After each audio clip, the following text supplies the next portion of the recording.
Babala po, sensitibo ang sunod naming ulat. Hindi namatay sa bugbog ang nasawing freelance model at content creator sa Quezon City. Yan ang lumabas sa autopsy report ng biktima taliwas sa kumakalat na rason sa social media. Ang dating nobyo naman na naghatid sa model sa ospital, natagpuan namang wala ng buhay sa kanyang tinitirhan.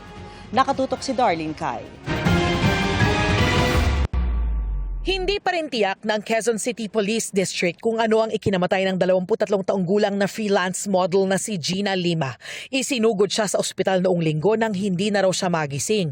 Batay sa resulta ng autopsy, hindi namatay sa bugbog si Gina gaya ng kumalat sa social media dahil hindi raw nakamamatay ang mga nakitang pasa sa kanya.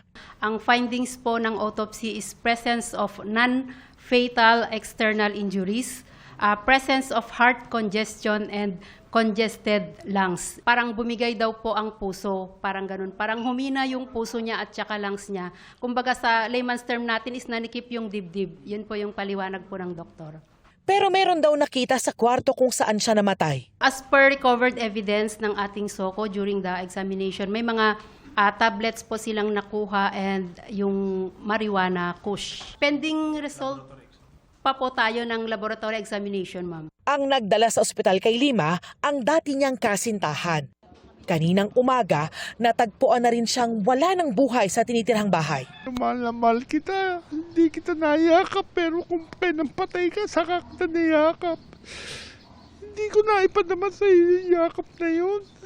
Ayon sa kanyang kaanak, matindi raw ang pinagdaanan ng dating kasintahan ni Lima matapos ang pagkamatay ng dating nobya. Ang kanyang pagdadalamhati, pinalala pa raw ng ilang social media posts na sumisisi sa kanya. Tinitignan namin na isa sa mga naging sanhi ng kamatayan ng pamangkin ko, yung kanyang pagkamatay, dahil sa sobrang dami na nag-judge sa kanya sa social media. Hindi ko alam kung saan nila kinuha ang kanilang mga impormasyon. Sana maging lesson to sa lahat.